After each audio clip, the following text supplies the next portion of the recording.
their own Facebook page and started publishing, and actually did a great job of acquiring fans or local followers, and posted promotions and had their own following because everything is local. And then there was sort of an evolution to, all right, corporate comes in, they create a brand page, they get millions and millions of national followers or fans, and publish content that just frankly washes over us, at least on a local level. And so progressive brands, retail brands who have recognized that, have sort of given the power of the microphone back to store operators, franchisees, et cetera, and actually enable them to do their own, create their own community, create their own posts within some guardrails. There's obviously that's always the concern. And we see when a store operator creates a post, snaps a photo, the strawberries are fresh today, come and get them, and it has that sort of local, that local thread through it. Engagement rates and transaction rates go through the roof. So it's logical to all of us that, of course, having any content sliced with a local, that's why we read a local newspaper or Boston.com or what have you. It's logical that is going to have a greater impact on you, whether it's in engagement or purchase. Right, and it's always never been lost on me the power of that. And I remember back when Twitter was brand new, back in 2007, I think. I was following Whole Foods, and I always used to like to share the story when I was speaking about how I was driving home one night and saying like, oh, I tweeted something about traffic's terrible, got to make dinner for the kids when I get home, and Whole Foods tweeted me and said, at Julie Hall Boston, free-range chicken's on sale right now at your local, and I was like, oh my God, and when I went to that Whole Foods and got that chicken on the way home. So, that's a bit of a conundrum. I'd love your thoughts on this, because while social media really allows you to speak one-to-one as a brand, as a retailer, it also, with a lot of the new technologies that we have now, outside of the big three everybody loves, Pinterest, Twitter, and Facebook, allows you to really scale. So how do you balance the two? The ability to be able to scale, but also maintain that one-to-one relationship. How is that going to evolve and change? So, Julie, I think this has happened for a while. Like your example with Whole Foods is a perfect one. You're always going to have the hand raisers, but the element of scale is only going to happen with the amount of staff that you can have using a tool. And I think when you look at some of the publishing tools, they make it easy. Whether it be Hootsuite, it be Spreadfast, it be ours, be Jamie's tool. But I think when you look at it, that's the only way you're going to do it. It has to have a human element to it. I think Whole Foods uses, a perfect example is they use a parent-child relationship when it comes to a Facebook page. They have the global aspect of how they run, but all the local stores feed into the master corporate plan. So if somebody does step out of those global lines, somebody corporate can now take care of it. I think when we look at social, we look at it in two separate ways. It's sort of like when you look at search. There's organic search, and then there's paid search. There's a paid social and an organic social. Organic social can only scale to the hand raisers or the people that you could change their opinions to. When it comes to paid, you can partner with any type of company that works there. So whether it be Jamie's company, it be Trigit, it be Nannigan's, all companies that can help you scale from there. You can just make your audiences to go towards people who might not know they need your product. Just get the impulse buy and get the nice pretty picture to get in front of them. And the network depends on what works for your business. So one social network may work for TripAdvisor, another may work for us. And that's the whole point of how you could scale from there. It's no easy task, right? A lot of people say, and I think even in the abstract here for this session, the thought of, is it a discovery tool? It's like, what is it? Is social media a discovery tool? Is it a customer service tool? Is it a little bit of everything? How do you balance between the two? With Vistaprint, talk a little bit about, how do you use it throughout that entire purchase cycle, from discovery on through to process to using your customers as a channel to amplify their experience? So on the discovery phase, you see somebody that talks about a key product or talks about the company. A lot of people will look for a coupon when we're talking to them. So that's an easy person to reach out with. We have a team in Montego Bay, Jamaica, which is customer service. They deal with a lot of the incoming people who are those hand raisers, give them an offer or a deal. When it comes to support, that same team handles them through there and tracks everything that's being mentioned, what type of problem it is, what type of customer they are, and that all gets funneled up into monthly reports. When we look from a sales perspective, it's actually using targeting. Facebook's the major network that we're on right now, and targeting from there and building out interest groups that might be looking to purchase one of our products that we have running in an ad. When it comes to the branding aspect, it's where we use the fan pages and the proactive Twitter. It's publishing content through those sites and getting people to have an actively engaged community. And then for people who drop off on the site, we also use retargeting to kind of go from there. So if you've dropped off on a product, that's something where you can now bring them back in and somebody sees that through their social area. I think getting back to the Black Friday point you made before is, if you look at that donut example that was used earlier today, people are going to social sites to communicate with friends and families first and foremost. Ads in some ways can be obtrusive. The way that Facebook's changed to the natural advertising right now has a way for brands to slip one past a goalie and kind of go in there where it makes it very easy for you to click it, either like a page or to go straight to make a purchase. And a lot of those could be impulse buys, sort of like when you're in a supermarket and they know you want that gum or that trashy magazine that's talking about somebody who's breaking up or has a bad beach body. They got me there. I love that. Us Weekly. What about product development? I know, as you know, looking at product, how do you mine ideas for product from social, from what you hear from your customers?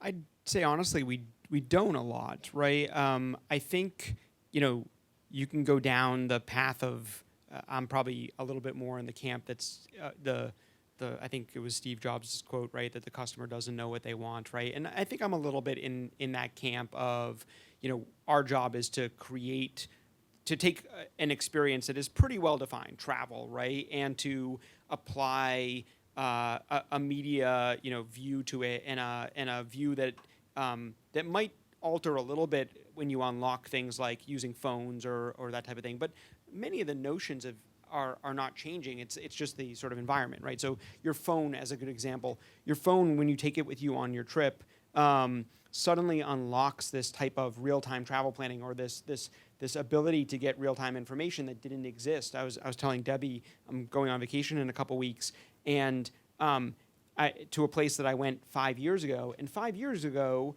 I didn't have I wasn't carrying a smartphone with a TripAdvisor app on it, right? I wasn't able to figure out where to go eat the next, you know, hour or the next day. I couldn't change my plans because it was raining and come up with good ideas. And that's something it's amazing to think in 5 years how mobile has changed that industry. So I think it's less about sourcing from the crowd kind of what they want, and really looking at the environment, right, and saying we built mobile because we saw 1 million people a month trying to use, you know, the full-blown TripAdvisor site, radio buttons, banner ads, you know, on a tiny little screen, right? And then we looked at that data and said, this is not a good experience. We should make a better experience.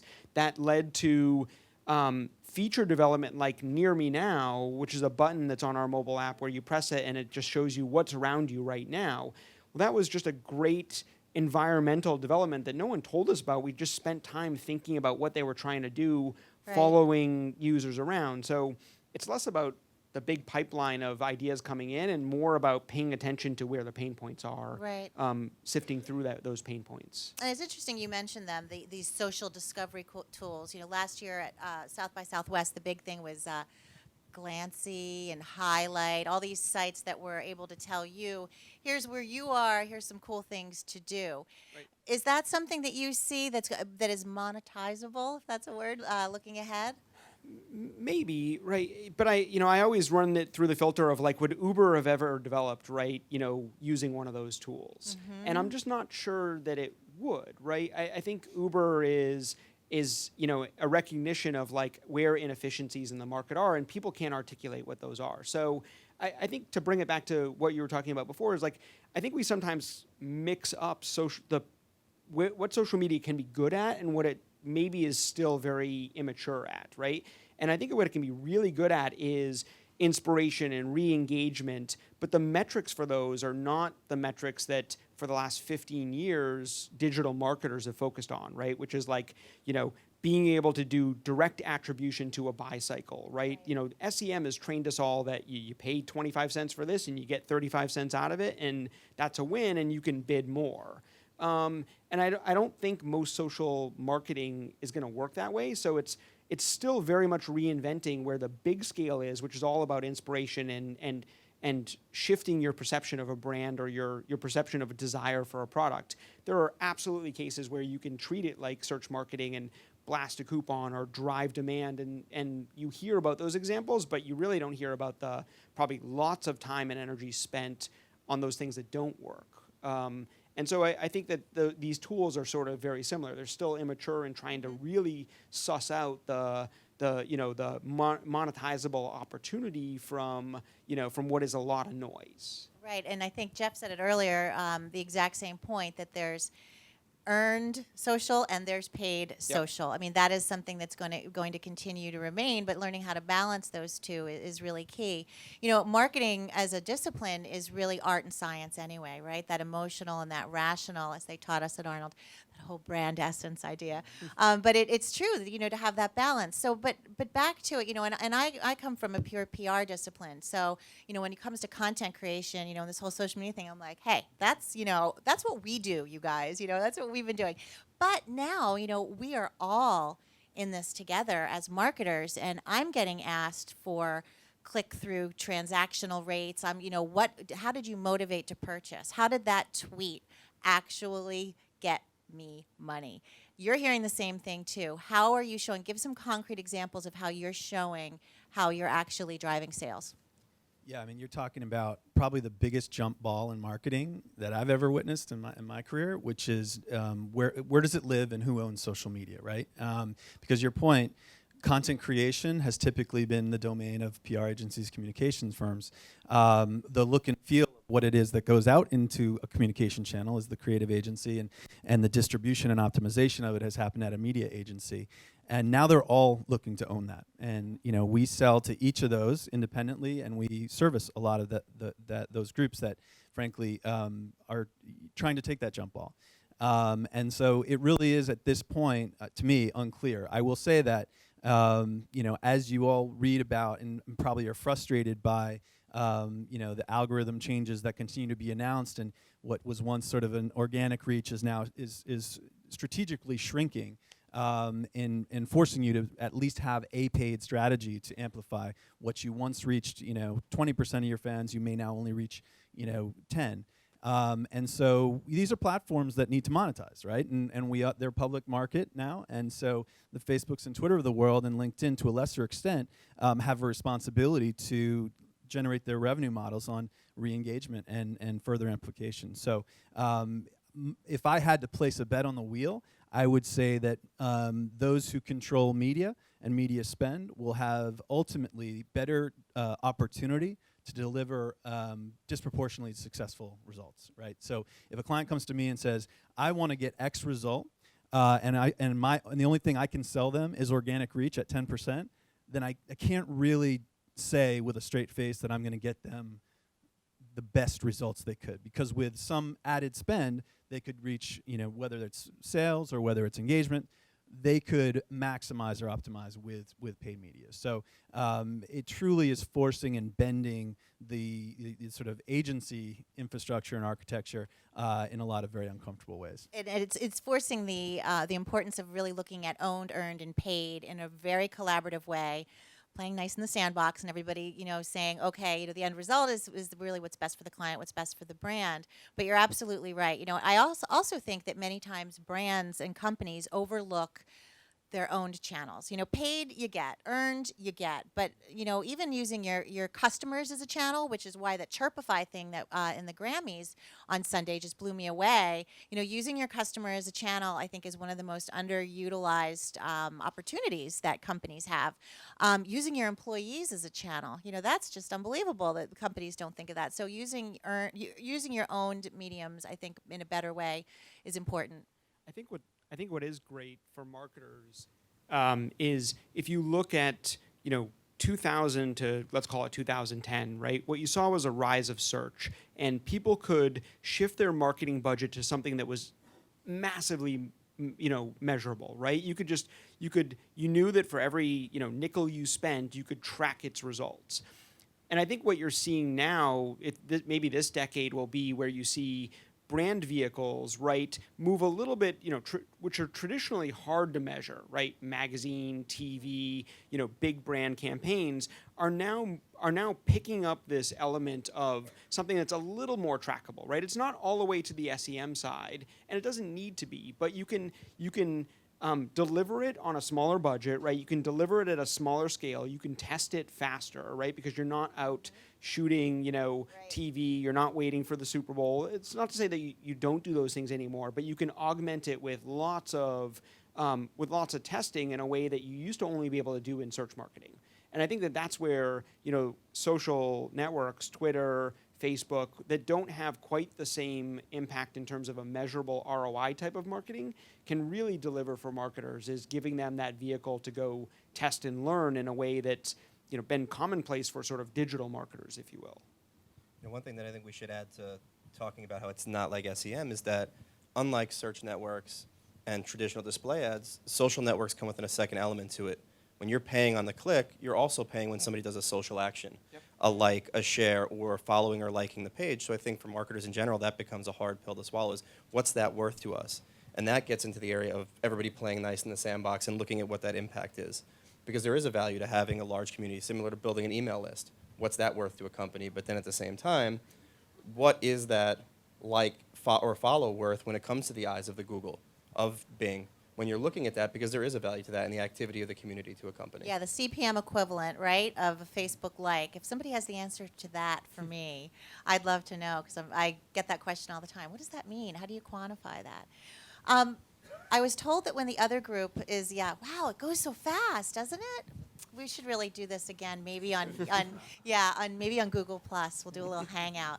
So I think I could take it from the brand standpoint there was a lot of crap put out from brand pages. How many of you guys have seen the Willy Wonka meme where somebody puts something out in front of there?